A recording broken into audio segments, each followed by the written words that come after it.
और महाराष्ट्र में वोटिंग से पहले नेताओं की जारी जुबानी जंग के बीच आज एक बार फिर से प्रधानमंत्री मोदी महाराष्ट्र के चुनावी रण में उतरने जा रहे हैं। आज पीएम मोदी की महाराष्ट्र में 3 रैलियां होंगी। पीएम मोदी की पहली रैली दोपहर 12 बजे चंद्रपुर के चिमूर में होगी। वहीं दूसरी रैली सोलापुर में दोपहर 2 बजे होगी, जबकि प्रधानमंत्री की तीसरी सभा शाम 5:30 बजे पुणे में होगी, जहां एक बार फिर पीएम मोदी के निशाने पर विपक्ष होगा। वहीं वोट जिहाद के जवाब में शंकराचार्य अभिमुक्तेश्वरानंद के बयान ने महाविकास अघाड़ी की मुश्किलें बढ़ा दी हैं।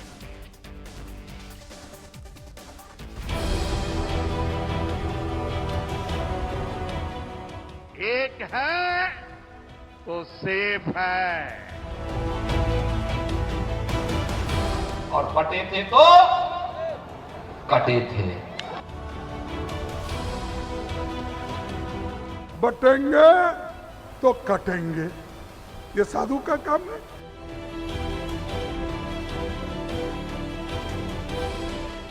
एक रहेंगे, सेफ रहेंगे। महाराष्ट्र विधानसभा चुनाव के लिए वोटिंग में अब महज एक हफ्ता बचा है। ऐसे में नेताओं का धुआंधार प्रचार जारी है। एक तरफ जहां वोट जिहाद पर जंग हो रही है, तो वहीं दूसरी तरफ एक है तो सेफ है से लोगों को एक करने की कोशिश हो रही है। महाराष्ट्र के सियासी रण में आज एक बार फिर पीएम मोदी उतरने जा रहे हैं। आज पीएम मोदी महाराष्ट्र में 3 रैलियां करने जा रहे हैं। पीएम मोदी की पहली रैली 2 बजे चंद्रपुर के चिमूर में होगी। वहीं दूसरी रैली सोलापुर में दोपहर 2 बजे होगी, जबकि प्रधानमंत्री की तीसरी सभा शाम 5:30 बजे पुणे में होगी। पीएम मोदी महाराष्ट्र में आज एक बार फिर एक है तो सेफ है का नारा बुलंद करेंगे। इसलिए मैं कहता हूं, एक है तो सेफ है, एक है तो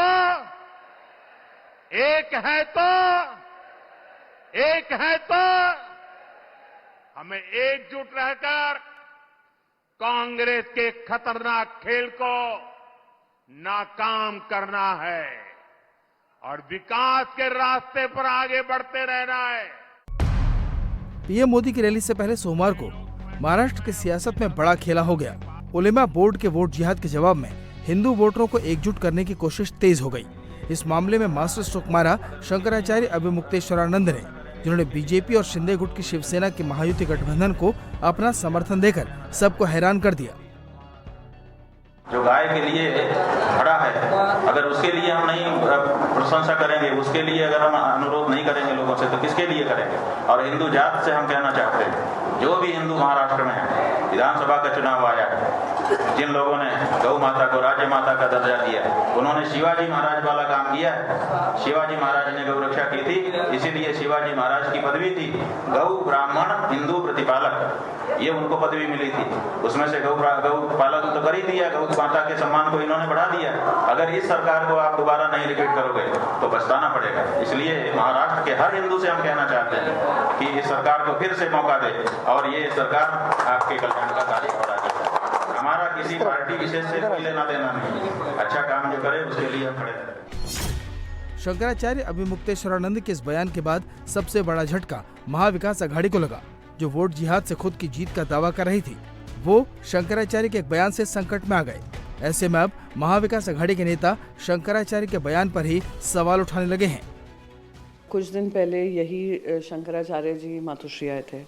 मातोश्री में उन्होंने एकनाथ शिंदे को अधर्मी बताया था। उन्होंने जिस तरीके से सरकार बनी है वो अधर्म वाली सरकार बनी है। उन्होंने ही कहा था धर्म, हमारा हिंदू धर्म हो या ये महाराष्ट्र का धर्म हो या राजनीतिक धर्म हो, ये तभी भूल सुधार होगी जब जनता उद्धव साहब ठाकरे जी को फिर से मुख्यमंत्री बनाएगी। मैं मानती हूँ ये उनका सही बयान है और यही सही दिल से जो उनका निकला हुआ बयान है। फिर उसके बाद किस वजह से उन्होंने ये बयान दिया है वो जानते होंगे, मैं उनका सम्मान करती हूँ। पर इसके ज़्यादा मैं हमारे शंकराचार्य जी को, जिनको अयोध्या के राम मंदिर के इनॉग्रेशन से भी दूर रखा गया था और उन्होंने उसके बारे में आपत्ति जताई थी, उन्होंने क्या बयान दिया है, क्यों दिया है, किस परिस्थिति में दिया है, मैं उसमें जाना नहीं चाहूँगी। ये जो साधु बाबा लोग हैं, भगवा गिरवा वस्त्र पहनते हैं, तो उन्होंने अपने जो अखाड़े हैं उसमें क्या काम करना है उसके बारे में उन्होंने देखना चाहिए। तपश्चर्या, जप तप, मंदिर में रहना, मंदिर की जो नियम है उसका पालन करना, समाज को कुछ अच्छी मानवता का धर्म अगर सिखाया जाए तो वो अच्छा रहेगा। गौ माता की हालत क्या है वो देखिए और उसके बारे में अपना बयान दीजिए। लेकिन अगर आना है तो पूरी तरह से राजनीति में आइए। आप भोले भाले हो, सीधे साधे हो, उनको मालूम नहीं कि ये महायुति की सरकार ने क्या क्या कारस्तान किया है।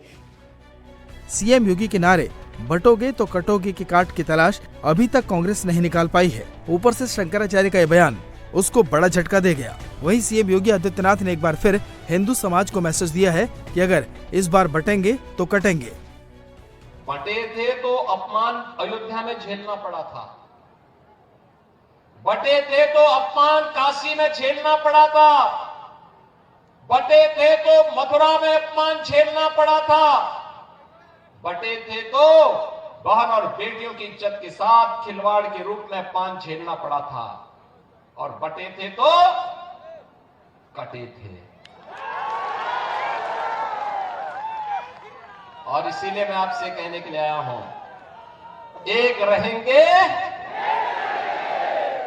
सेफ रहेंगे, एक रहेंगे नेक रहेंगे। बटे थे तो कटे थे, अब एक रहेंगे तो सेफ रहेंगे। सीएम योगी के नारे की गूंज महाराष्ट्र से लेकर झारखंड तक सुनाई दे रही है। यही वजह है कि कांग्रेस अब आग बबूला हो गई है। कांग्रेस अध्यक्ष मल्लिकार्जुन खड़गे ने सीएम योगी पर सीधा आरोप लगाया कि ये सनातन का अपमान है। जो साधु संत होता है वो सबके लिए होता है, बाटो काटो में क्यों जा रहे हैं? हाँ, इधर लोगों को बोलते हैं बटेंगे तो कटेंगे। ये साधु का काम है, नाथ पंथ का काम है। अरे ये काम कोई टेररिस्ट बोल सकता है, आप नहीं बोल सकते। आप एक मठ के एक व्यवस्थापक हो और आप सब संसार छोड़ के क्या बोलते गेरवा कपड़ा डाले, साधु संत बनने के लिए डाले, क्या मोदी के जैसा झूठ बोलने के लिए डाले? मल्लिकार्जुन खड़गे ने सीएम योगी के बयान को आतंकियों का बयान कहा तो बीजेपी ने भी पलटवार करने में देरी नहीं की। केंद्रीय मंत्री गिरिराज सिंह ने कहा कि देश को बांटने का काम कांग्रेस ने किया है। इस देश को अगर खतरा है तो कांग्रेस पार्टी से है, जो भारत के अंदर गृह युद्ध करवाना चाहता है, और उसका नाम है राहुल गांधी, जो आज देश के अंदर अनरेस्ट पैदा करना चाहते हैं। और ये अनरेस्ट पैदा करके भारत में केवल गृह युद्ध नहीं कराना चाहते, गृह युद्ध करा करके भारत को तबाह और बर्बाद करने की सोच रखते हैं। लेकिन खड़गे साहब, ये मंशा आपकी पूरी नहीं होगी, क्योंकि बदला हुआ भारत का नौजवान जग चुका है और आपकी नीतियों को समझ चुका है। बटोगे तो कटोगे के नारे पर बीजेपी और कांग्रेस आमने सामने हैं, तो ओवैसी भी अपनी सियासी रोटी सेकने के लिए आ गए। ओवैसी ने पीएम मोदी के एक है तो सेफ है के नारे पर सवाल उठाते हुए कहा कि 10 साल से बीजेपी की सरकार है, वो सेफ नहीं है क्या?